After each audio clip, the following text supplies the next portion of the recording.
누가복음 19장 1절에서 10절의 말씀을 우리 같이 읽으실 때 살아계신 하나님의 음성으로 들으시기를 바랍니다. 같이 읽겠습니다. 예수께서 여리고로 들어가 지나가시더라. 삭개오라 이름 많은 자가 있으니 세리장이요 또한 부자라. 그가 예수께서 어떠한 사람인가요 보고자 하되 키가 작고 사람이 많아 할 수 없어 앞으로 달려가서 보기 위하여 돌무화과 나무에 올라가니 이는 예수께서 그리로 지나가시게 되밀어라. 예수께서 그곳에 이르사 쳐다보시고 이르시되 삭개오야 속히 내려오라. 내가 오늘 내 집에 유하여야 하겠다 하시니 급히 내려와 즐거워하며 영접하거늘 무사람이 보고 수군거려 이르되 저가 죄인의 집에 유하러 들어갔도다 하더라. 삭개오가 서서 주께 여짜오되 주여 보시옵소서. 내 소유의 절반을 가난한 자들에게 주겠사오며 만일 누구의 것을 속여 빼앗은 일이 있으면 내 갑절이나 갚겠나이다. 예수께서 이르시되 오늘 구원이 이 집에 이르렀으니 이 사람도 아브라함의 자손이미로다. 인자가 온 것은 잃어버린 자를 찾아 구원하려 함이니라. 아멘. 삭개오의 이야기는 모든 주일학교 어린이들에게 재미있는 동화로 기억되고 있습니다. 근데 이 이야기는 재미있는 이야기가 아닙니다. 너무도 깊고 중요한 인간이 구원되는 복음을 담고 있는 이야기이기도 합니다. 근데 우리는 어렸을 때부터 하나의 동화로, 스토리로 그냥 이해하고 끝나버리는 경우가 많이 있어서 삭개오에 대한 이야기를 다 알고 있지만 그러나 주님께서 하시고자 하시는 그 말씀의 뜻을 모르는 경우가 많이 있습니다. 오늘 우리 현대인들에게 실감나도록 우리의 이야기를 해주고 있다 하는 이야기를 여러분들이 들으시기를 바랍니다. 삭개오는 세리장이요 부자였다고 본문은 기록하고 있습니다. 그는 세상에서 출세하고 성공한 사람이었습니다. 그 지역의 세금 징수를 책임 맡은 기관장이었고 재물을 많이 모으는 부유한 사람이었습니다. 세리제도라고 하는 것은 그 세금 징수 하청업자로서 식민지에 대한 로마의 독특한 세금 정책으로 인해 생겨난 그러한 직업이었습니다. 로마가 이스라엘을 지배하고 있었던 당시에 로마가 정한 일정한 세금이 있었지만은 이들은 더 많은 세금을 부과하여서 중간에 착복하는, 그래서 많은 부를 축적을 했습니다. 그래서 이 식민지 국가에 효율적으로 세금을 징수하기 위해서 토지세, 그 다음에 인두세, 사람의 숫자마다 세금을 매기는 것을 인두세라고 하는데 인두세, 수입, 관세 이런 것들을 징수하기 위해서 효율적으로 징수하기 위해서 세리라고 하는 그 직책을 두었다고 하는 겁니다. 그래서 이 사람들은 로마 사회가 일정한 세금을 징수하면 한 사람에게 1년에 5만 원씩 세금을 매기면 이 사람들은 10만 원, 15만 원씩 세금을 부과해서 5만 원은 로마 관리들에게 갖다 주고 나머지 돈은 자기들이 착복을 해서 부자가 되는 그런 아주 나쁜 짓을 했던 사람들입니다. 그리고 이 사람들은 세금을 징수할 뿐만 아니라 자기들이 모아놓은 돈을 가지고 고리대금업을 한 사람들이에요. 그래서 가난한 사람들에게 돈을 빌려주고 아주 그냥 비싼 이자를 받아먹는 그러한 고리대금업을 겸했던 사람들이라. 그래서 이러한 행위에 대해서 당시 유대 랍비들은 세리를 강도와 죄인으로 이렇게 동급으로 취급을 했습니다. 아무리 돈이 많고 잘났어도 이 사람들은 강도와 도적이다 하고 똑같은 죄인으로 취급을 했단 말입니다. 로마 지식인들은 세리들을 가리켜서 백성들의 고혈을 빨아먹는 거머리와 같은 존재라고 이렇게 기록을 하고 있습니다. 세리들은 돈이 많이 있었지만은 당시 사회에서 환영받지 못하는 그러한 버림받은 사람들이었습니다. 이러한 세리 중에 책임자격에 있는 세리장인 삭개오는 본문에 의하면 키가 작은 사람이었습니다. 개인적인 문제가 많은 사람이었습니다. 키가 작다고 하는 것은 신체적인 약점이 있었다고 하는 것입니다. 또한 세리였기 때문에 사람들로부터 민족의 배신자, 또 로마의 하수인, 도둑놈, 강도 이렇게 온갖 멸시와 천대를 받으면서 그 유대 사회로부터 왕따를 당한 그러한 사람이었습니다. 당시 사회에서 소외를 당하면서 살았습니다. 그런 친구가 없었습니다. 유대인이었지만은 회당에 들어갈 수가 없었습니다. 종교적으로도 소외를 당하며 살아야 했습니다. 바리새인들과 경건한 유대인들에게 살인자와 강도와 같은 죄인 취급을 받고 있는 사람들이, 어울릴 만한 사람들이 누가 있겠습니까? 아무도 그를 대해주거나 친구로 대해주거나 영접해주거나 사람으로 대접하지 않았습니다. 사회적으로 죄인이라고 하는, 불의한 죄인이라고 하는 낙인이 찍힌 그러한 왕따였던 것을 볼 수가 있습니다. 그러나 그런 삭개오는 예수님이 온다는 소문을 듣고 예수님을 만나보고자 하는 마음이 간절했습니다. 얼마나 기특한지 모릅니다. 그런데 예수님에게 가는 길이 너무나도 많은 장애물들이 있었습니다. 이미 예수님 주위에 모여있는 사람들이 그의 길을 가로막고 있었습니다. 너무나도 많은 사람들이 모여 있었기 때문에 키가 작아서 예수님의 얼굴을 볼 수가 없었습니다. 누구 한 사람, 삭개오를 위해서 길을 비켜주는 사람이 없었습니다. 삭개오의 신체적, 사회적, 종교적 소외 때문에 예수님께 나아가는 길이 너무나도 어려웠습니다. 오늘 우리들도 남편 문제나 자녀 문제나 직장 문제나 개인적인 문제 등으로 인해서 교회에 나오기가 쉽지 않습니다. 교회에 나오기까지 장애물들이 너무 많다는 겁니다. 세상은 그리 쉽게 영생의 길로 가라고 여러분들에게 길을 비켜주지 않습니다. 주일날 할 일이 너무나도 많고 가야 할 곳이 너무나도 많습니다. 애경사 다 찾아봐야 되고 친구 친척들과 어울려야 되고 취미생활도 해야 되고 또 일주일 동안 고된 노동에 시달려서 주일날에도 좀 쉬고 싶고, 교회 나오는 것이 이게 녹록한 문제가 아니라고 하는 것을 알 수 있습니다. 또 열심을 내서 겨우 교회 나와서 신앙생활을 열심히 하고 싶지만은 사람들이 가로막아 신앙생활을 제대로 못하는 경우도 있습니다.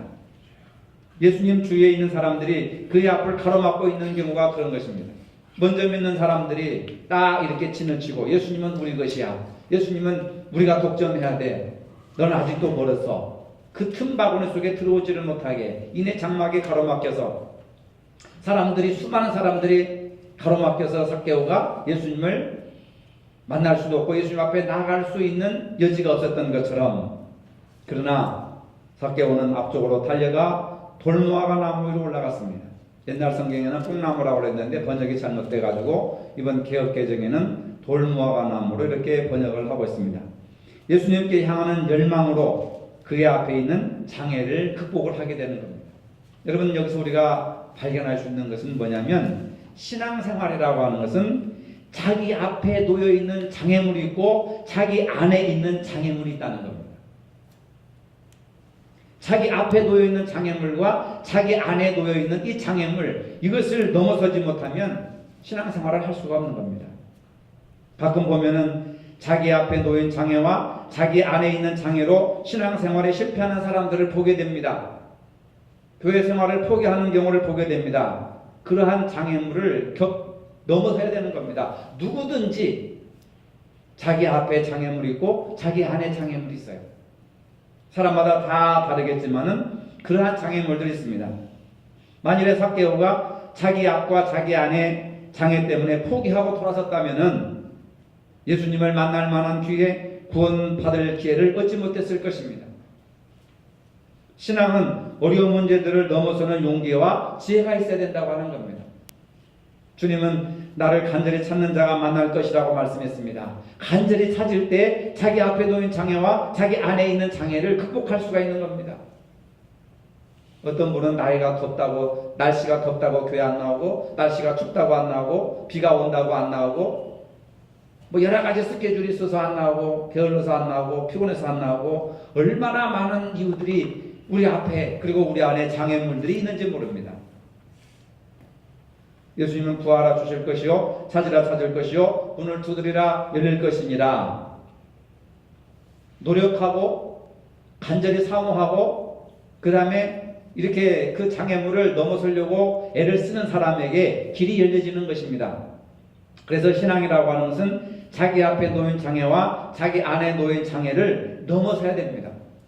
장애를 극복해야 영생의 길에 이르설 수 있다는 것을 여러분들이 믿으시기를 바랍니다. 여러분들 오늘 교회 나오기까지 모든 것을 다 포기해야 되잖아요. 가고 싶고 또 하고 싶은 일들이 얼마나 많이 있었겠습니까? 근데 그걸 다 포기하지 않고서는 교회 나올 수가 없는 거예요. 다 하고 어느 세월에 교회 나옵니까? 일주일에 하루밖에 안 되는데. 그래서 자기 앞에 있는 장애와 자기 안에 있는 장애, 이 장애물이 더 크냐, 아니면 내가 영생을 얻는 구원이라고 하는 문제가 더 크냐, 어느 것이 더 소중하고 어느 것이 귀하고 어느 것이 크냐에 따라서 작은 것은 희생하고 버릴 수도 있어야 되는 겁니다. 그런데 장애가 더 크고 그 내 앞에 있는 내 안에 있는 장애가 더 나를 구원하고 나에게 행복을 주고 기쁨을 준다고 생각을 한다면 교회 나올 수가 없는 거예요. 왜? 손해가 얼만데. 그곳을 지나던 예수님은 나무 위에 삭개오를 보고 그의 이름을 불렀습니다. 예수님께서 그의 이름을 어떻게 하셨을까? 사실 삭개오가 부자 세리장이라는 점을 고려할 때에 안 좋은 소문, 나쁜 소문이 발 없는 말에 처리돼 간다고 삭개오에 대한 나쁜 소문이 아마 예수님 귀에까지 들렸을 거예요. 그가 어떻게 생겼고 그가 얼마나 많은 돈을 가졌고 그 돈을 도둑질해 가지고 이렇게 살아가는 그를 예수님에게 이야기했을 겁니다. 사실 삭개오가 나쁜 이미지로 예수님에게 소문이 들렸다고 하는 것, 그래서 예수님이 그를 단번에 알아차렸다고 하는 것, 그럼에도 불구하고 예수님은 삭개오를 부르십니다. 내려와라. 그리고 삭개오의 집에 머물 것이라고 말씀하십니다. 당시나 오늘이나 누구의 집에 머무른다고 하는 것은 그와 친밀한 교제를 의미하는 겁니다. 대화하고 먹고 마시고 그 사람의 집에서 함께 산다고 하는 건 친밀함이 없이는 불가능한 거죠. 만약에 제가 여러분들에게 아무개 집사님한테 전화를 걸어서 오늘 집사님 집에서 하룻밤 잘게요. 아니 왜 그래요? 무슨 집이 없어요? 쫓겨났어요? 부부싸움 했어요? 엄청 부담스러워 할 거예요.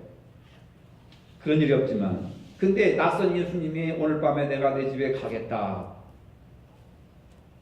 예수님이 그렇게 친밀한 제스처를 취하시는 거죠. 삭개오는 예수님의 말씀을 듣고 속히 내려왔고 예수님을 영접했습니다. 여러분, 영접한다고 하는 것이 무슨 얘기인지 잘 들어보세요. 영접하는 자, 그 이름을 믿는 자들은 구원을 받는다고 했는데, 영접하는 것이 뭐며 구원받는다고 하는 것이 뭔지를 여러분들이 이 본문을 통해서 볼 수 있어야 돼요. 예수님은 삭개오의 집에 들어가셨습니다. 경건한 유대인들, 특히 바리새파 사람들은 삭개오 같은 사람과는 상대도 하지 않았습니다. 아주 그의 상종을 보면 재수없다고 속을 뿌릴 정도였습니다. 멸시하고 멀리했습니다. 예수님의 삭개오의 집에 머무는 것을 당시 바리새인들과 경건한 유대인들은 죄인들과 자리를 같이 하는 것을 죄악시 여겼고, 랍비들은 세리의 집에 들어가는 것을 자신을 더럽히는 행위라고 이렇게 규정을 했습니다. 그러니까 예수님이 세리인 죄인의 집에, 죄인이 삭개오의 집에 들어가서 음식을 먹고 함께 한다고 하는 것은 예수님도 죄인이라고 이렇게 당시 사회에서는 낙인을 찍어버리는 겁니다. 그런데 사람들은 수군거리기 시작합니다. 아니, 죄인의 집에 왜 간대? 저 인간 같지도 않은 집에 왜 간대? 수군거리기 시작합니다. 그러나 예수님은 삭개오를 부르셨습니다. 그리고 그의 집에 들어가셨습니다. 그와 마주 앉아 먹고 마시며 대화했습니다. 그의 집에서 하룻밤을 지내셨습니다. 그의 친구가 되셨습니다. 예수님은 종교의 규범에 매이지 않았습니다. 사람들의 전통에도 묶이지 않으셨습니다. 무사람들의 수군거림을 개의치 않으셨습니다. 예수님 오직 하나님의 마음을 품고 하나님의 기뻐하시는 뜻을 따라 행하셨습니다. 모든 사람이 싫어하고 멀리하는 삭개오를 찾아오셨습니다. 그를 부르시고 그의 집에 머무시고 그의 친구가 되셨습니다. 예수님은 세리와 죄인의 친구가 되시기 위해서 이 땅에 오셨다고 하는 겁니다. 한마디로 도움을 필요로 하는 사람들과 잘 지내라고 하는 겁니다. 예수님이기 때문에 이렇게 살아야 하고 우리는 그렇게 살아서는 안 되는가? 예수님이니까 할 일 없이 그렇겠지. 여러분, 예수님께서 이렇게 사신 모습을 성경에 기록된 것은 예수님을 구세주로 그리스도 고백하고 믿고 영접하는 사람들도 그렇게 살라고 본을 보여주신 거라고 하는 거예요. 그런데 우리는 수천 년 동안, 수십 년 동안 누가복음 19장을 읽고도 마음이 동요하지 않습니다. 삶의 변화가 되지 않습니다. 왜 그래요? 성경을 신화로 읽기 때문에 그렇습니다. 지난 오후에 주일 오후 공부 시간에 신앙과 역사인가에 대해서 얘기를 했잖아요. 성경을 신화로 받아들이는 거예요. 나하고는 아무 상관이 없는, 예수님이 십자가에 못 박혀 죽으셨다더라, 부활하셨다더라, 예수님이 삭개오를 구원시켰다더라, 그 끝나는 거예요. 그 신화가 되는 겁니다. 그 사람의 머릿속에서 신화가 되는 거예요. 아마도 삭개오는 다른 사람들의 수군거림을 들었을 것입니다. 그는 더 이상 옛날의 삭개오가 아니었습니다. 사람들 앞에서 예수님을 주라고 부릅니다. 여러분 보세요. 예수님을 나의 주인으로, 나의 주님으로 고백을 하잖아요. 우리도 예수님을 주여 주여 이렇게 고백을 하잖아요. 입으로 주여 주여 한다고 해서 다 구원받는 것이 아닙니다. 삭개오는 예수님을 주로 고백하는 그 순간 그의 삶이 방식이 완전히 변화가 되는 겁니다. 예수님이 삭개오의 집에 오신 것은 하룻밤 묵을 곳이나 먹을 것을 찾은 것이 아닙니다. 삭개오라고 하는 사람을 찾아오신 겁니다. 예수님이 삭개오를 친구로 삼으신 것은 부유하고 배경 있는 사람을 친구로 삼고자 하심이 아닙니다. 잃어버린 자를 찾아 구원하러 오신 것입니다. 예수님은 삭개오를 찾으셨습니다. 돌아오는 탕자를 맞이하는 아버지와 같은 마음으로 삭개오를 받아들이신 것입니다. 우리는 세상에서 일반적으로 사람을 바라볼 때 배경을 바라봅니다. 내가 이 사람과 친구가 되면 나에게 어떤 유익이 있을 것인가? 이 사람과 친구가 되면 아무것도 얻을 것이 없다. 친구가 안 됩니다. 배경이나 출신이나 학교나 사회적 배경을 보고 사람을 대하고 접근합니다. 돈 있는 사람들을 접근합니다. 많은 것을, 권력을 가진 사람들을 접근합니다. 왜? 필요할 때 자기가 도움을 받아야 되니까. 이러한 방법은 예수님의 방법이 아니에요. 예수님은 배경을 중요시하지 않고 출신 성분이나 지역이나 감정을 중요시하는 것이 아니라 삭개오라고 하는 한 사람을 찾아오신 겁니다. 잃어버린 자를 찾아오시는 겁니다. 배경의 목적이 아니라 사람의 목적이에요. 여러분, 우리가 여기서 주목을 해야 됩니다. 사람이 배경이 아니라, 사람이 수단이 아니라 목적이라고 하는 거예요. 많은 당시 사람들은 사람을 수단으로, 목적으로 바라보지 않았습니다. 사람을 하나님의 형상으로, 인간의 어떤 그런 아름다운 모습으로 보지 않는 거예요. 저 사람은 세리요, 도둑질하고 나쁜 짓하고 키도 작고 뭐 아주 나쁜 사람이야 해서 상종도 하지 않습니다. 그러니까 예수님은 삭개오가 그런 단점을 가지고 있음에도 불구하고 삭개오라고 하는 사람을 찾아오신 거예요. 사람이 목적인 겁니다. 돈이 목적이 아니에요. 키가 크고 작고 이것이 목적이 아니에요. 잃어버린 자, 방향을 알지 못하는 자, 어떻게 살아야 행복한 것인지, 어떻게 살아야 구원받은 삶인지 모르는 그런 사람에게 찾아오셔서 친구가 되어주시고 그 사람을 귀중히 여겨주셨다는 겁니다. 예수님이 사람을 구원시키는 방법이 나오는 거예요. 예수님은 사람을 귀중히 여기셨습니다. 직장에서나 교회에서도 똑같습니다. 사람 자체를 귀하게 여길 때 그 사람이 그 직장을 위해서 헌신하고 그 교회를 위해서 충성하게 되는 겁니다. 여러분, 사람을 귀중히 여기는 교회가 되기를 바랍니다. 삭개오도 구원받았습니다. 삭개오는 예수님을 자기 집에 영접했지만 자기 건물 하우스에 영접한 것이 아니라 자기 삶에 영접한 겁니다. 여러분 집에 예수님의 그림이 있죠? 그렇다고 예수님이 여러분 집에 계시는 것이 아닙니다. 십자가에 걸어놓고 성경 구절을 적어놨다고 해서 예수님이 그곳에 계시는 것이 아니에요. 나의 삶 속에, 내 생활 속에, 내 가정과 직장 생활과 교회 생활 속에 예수님을 영접해야 된다는 거예요. 예수님을 영접한 그의 마음은 즐거움으로 가득 찼습니다. 예수님을 영접함으로 구원을 받았습니다. 그의 마음은 예수님으로부터 은혜와 사랑을 받은 즐거움으로 가득 찼습니다. 여러분들이 신앙생활에 즐겁습니까? 기쁩니까? 행복으로 가득 차 있습니까?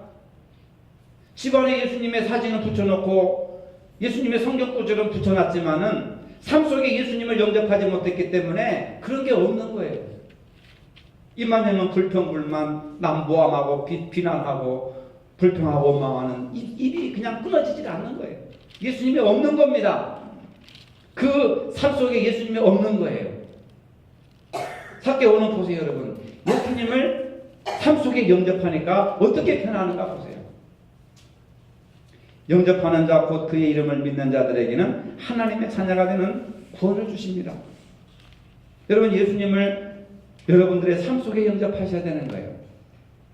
삶 속에서 예수님과 동행하는 삶을 살아야 된다 이 말입니다. 그래서 입으로 주여 주여 하는 자마다 다 천국에 들어갈 것이 아니라 내 아버지의 뜻대로 하는 자라야 천국에 들어갈 것이니라. 이게 영원한 숙제란 말이에요. 구원은 회개와 변화를 동반하는 것입니다. 예수님을 영접한 삭개오의 삶은 변화되었습니다. 어떻게 변화됐습니까? 고백합니다. 자기 집에 예수님을 모셔다 놓고 예수님 앞에 남의 것을 착취한 죄를 고백하며 회개합니다. 그들에게 착취한 재물을 4배나 갚겠나이다. 그리고 자기 재산의 절반을 가난한 사람들을 위해 내어놓겠나이다. 여러분, 이게 쉬운 문제입니까? 이제는 도둑질하지 않고 사람 속이지 않고 세금을 제대로 징수해서 정확하게 징수를 하고, 만약에 내가 세금을 불법으로 징수했다면 4배나 갚겠다. 4배나 보상을 해주겠고, 그러한 불의한 재물로 지금까지 내가 부를 축적했는데 재산의 절반을 뚝 떼어서 가난한 사람들에게 구제하겠다. 이것이 예수를 구주로 영접한 사람의 변화된 모습입니다. 이러한 약속은 다시는 남의 것을 착취하지 않겠다고 하는 약속이 전제되어 있는 것입니다. 그리고 앞으로는 선한 삶을 힘쓰겠다는 결단이 포함된 겁니다. 이 얘기는 뭡니까? 돈 때문에 사람을 죽이고, 돈 때문에 형제 자매 관계를 끊어버리고, 돈 때문에 살인 청구를 하고, 돈 때문에 남편 자식들을 막 죽이고 하는 이러한 사회 속에서 물질 가치의 삶이 아니라 사람 가치의 삶을 살겠다고 하는 겁니다. 이게 중요한 겁니다, 여러분. 예수님을 만났죠? 예수님을 삶 속에 영접했습니다. 이제는 돈이 중심이 아니라, 내 일생의 돈이 중심이 아니라 사람을 중심으로 생각하면서 물질 가치가 아니라 사람 가치의 삶을 살겠습니다. 이것이 바로 삭개오가 회개한 거예요. 돈보다도 사람을 중시하겠다고 하는 겁니다. 착취한 재물을 사변으로 그들에게 갚겠습니다. 그리고 가난한 사람들을 위해서 내 재산의 절반을 나누겠습니다. 지금까지는 그런 사람들이 눈에 들어오지도 않았습니다. 귀에 들어오지도 않았습니다. 저것들은 나의 돈벌이의 수단이고 나에게 부자로 만들어주는 하나의 수단이다. 이렇게 생각을 해왔던 삭개오가 예수님을 만나고 나서 이제는 그들에게 돈을 돌려주겠다. 그들에게 재산을 돌려주겠다. 사람이 눈에 들어오기 시작하고, 사람이 중심에 들어오기 시작하고, 사람이 목적이라는 거예요. 돈이 목적이 아니라 사람이 목적이라고 하는 겁니다. 이게 주님이 삭개오의 구원 사건을 통해서 말씀하시고자 하는 핵심의 내용이에요. 오늘 우리가 예수를 믿는다고 하면서 우리는 무엇의 중심으로 살고 있습니까? 물질 중심으로 살고 있잖아요. 사람이 눈에 들어옵니까? 자식도 돈벌이 못하는 자식 나가라고 쫓아내고 자식을 죽이고 또 자식이 부모를 죽이는 세상인데요. 그 중심에는 뭐가 있습니까? 돈이 있고 물질이 있는 거예요. 돈의 중심이고 물질이 중심인 사회는 망하게 되는 겁니다. 그게 우상숭배라고 하는 거예요. 맘모니즘, 황금우상, 황금 송아지를 만들어 놓고 우리를 구원한 하나님이다라고 이렇게 했던 구약의 그 황금우상. 오늘 현대인들은 물질, 돈 중심의 삶을 살기 때문에 우상숭배를 하고 있는 거예요. 이러한 변화가 그의 거듭난 자, 구원을 받은 자가 된 삶의 증거라고 하는 겁니다. 이러한 삭개오의 파격적인 변화는 자기중심적인 삶을 전적으로 부정하고 이제는 새로운 방향을 바꾸는 전적인 회개의 표시라고 할 수 있는 겁니다. 우리는 여기서 회개의 참모습을 발견하게 됩니다. 회개는 죄에 대한 참회나 단순한 고백에서 끝나는 것이 아니라 전격적으로 삶의 방향을 바꾸는 실천적인 행동을 통해서 진정한 회개가 이루어진다는 겁니다. 그러니까 유턴을 해야 되는 거예요. 우회전 한다고 해서 회개가 아닙니다. 좌회전 깜빡이 들고 좌회전 하는 게 회개가 아니라 유턴하는 거예요. 유턴. 물질 중심, 돈 중심으로 살았던 삭개오가 예수님을 영접함으로써 이제는 사람 중심의 삶을 살겠다고 이렇게 삶의 방향이 전환되는 거예요. 돈보다도 사람을 더 중요시 여기고 살겠다. 사배나 갚겠나이다. 재산의 절반을 가난한 사람들을 위해서 내놓겠다고 하는 말이 여러분 쉬운 일이 아니잖아요. 다른 사람에게 해를 끼치지 않는 다른 사람들과 함께 기뻐하고 즐거워하고 유익하고 함께 동고동락하는 삶을 살겠다고 하는 것, 이것이 바로 회개다. 방향이 중요한 거라고 하는 겁니다. 사람이 예수님을 믿고 변화되어야 할 영역의 중요한 하나는 재물의 문제입니다. 삭개오처럼 재물을 얻는 방식의 변화, 공정한 방식으로 재산을 터득하겠습니다. 그리고 재물을 소유하는 방식의 변화, 내가 소유한 재물을 절반을 가난한 사람들에게 나눠주겠습니다. 재물을 사용하는 방식의 변화, 앞으로 선한 일에 힘쓰겠습니다. 재물을 얻는 방식의 변화, 재물을 소유하는 방식의 변화, 재물을 사용하는 방식의 변화, 이것이 회개라고 하는 거예요. 성경은 하나님과 재물을 겸하여 섬길 수 없다고 말씀하고 있습니다. 예수님께 영생의 길을 묻기 위해 나왔던 부자 청년은 내가 가진 재산을 다 팔아 가난한 자들에게 주고 와서 나를 따르라고 하는 예수님의 말씀에 동의를 못하고 근심하며 돌아가는 겁니다. 영생을 얻는 것보다 재물이 더 소중하다. 재물이 더 가치가 있기 때문에 영생의 가치는 포기하고 마는 거예요. 그러나 삭개오는 재물의 가치보다는 영생의 가치가 더 소중하기 때문에 재물의 가치를 포기하고 영생을 얻은 겁니다. 이게 바로 예수님 때문에 이루어진 거예요. 여러분들이 예수를 믿고 구원을 받는다고 한다면 이 세상에서 어떤 것에 가치를 두느냐예요. 예수님을 나의 인생의 최고의 가치로 두면 그 사람은 구원을 받고 영생을 누린 사람이에요. 그러나 예수님이 최고의 중심이 아니라 다른 것이 최고의 중심이요 가치라고 생각한다면 아직도 우상단지를 붙들고 있는 거예요. 재물에 대한 삶의 변화가 얼마나 어려운 것인지, 삭개오는 재물의 영역을 변화로 결단을 한 겁니다. 그것도 예수님이 요청해서가 아니라 스스로 자원해서 결단을 한 거예요. 믿음은 율법에 대한 복종이 아니라 자원하는 헌신이요 성령과 사랑의 감화라고 하는 것입니다. 예수님은 삭개오의 그 고백을 듣고 즉시 구원을 선포하십니다. 9절에 보십시오. 이 사람도 아브라함의 자손이다. 오늘 이 집에 구원이 임하였도다. 오늘 지금 구원이 이 집에 임하였다. 삭개오의 헌신의 회개의 선언을 통해서 예수님의 구원의 선포는 즉각적입니다. 즉 구원이 오늘 이 집에서 일어났다고 선포하신 겁니다. 조금 전까지만 해도 죄인으로 취급받았던 죄인에게 구원을 선포한 것은 당시 사람들이 아주 그냥 깜짝 놀라는 거예요. 아니 어떻게 죄인한테 구원을 선포할 수 있는가? 구원은 죽어서 이루어질 것으로만 이해되고 있습니다. 그러나 삭개오가 죽지도 않고 벌겋게 살아있는데 오늘 이 집에 구원이 이르렀다고 하는 것은 오늘 구원이 무엇인지를 우리가 잘 알아야 된다는 겁니다. 바로 구원은 미래에 이루어질 것도 있지만은 지금 여기에서 자신을 뉘우치고 회개의 실천적인 결단을 통해서 경험되는 현재적인 사건이라고 합니다. 구원은 미래에 일어날 사건이 아니라 현재에 일어난 나의 사건이다. 내가 물질 중심의 가치관에서 사람 중심의 가치관으로 변화가 되는 그 순간 구원이 선포되고 구원이 이루어진다는 겁니다. 왜? 그것이 예수님의 가르치심이고 예수님의 말씀이기 때문에. 그래서 구원이라고 하는 것은 현재적인 사건, 부활도 현재적인 사건, 회개도 현재적인 사건. 근데 한국 교회는 전부 비례적인 사건으로 다 연결을 해버렸어요. 아무렇게나 살아도 예수만 잘 믿으면 구원받는다, 이런 식으로 그냥 아무렇지도 않게 살아가는 거예요. 이게 얼마나 잘못된 겁니까? 예수님은 삭개오에게 네가 죽어도 천당 간다 이런 말을 하지 않습니다. 오늘 이 집에 구원이 임하였다. 예수님 앞에서 결단하고 회개하고 예수님을 영접하는 그 순간에 구원이 이루어지는 거예요. 삶 속에서 구원이 이루어지는 겁니다. 삭개오가 구원을 받았다면 오늘 우리 누구나 다 구원받을 수가 있습니다.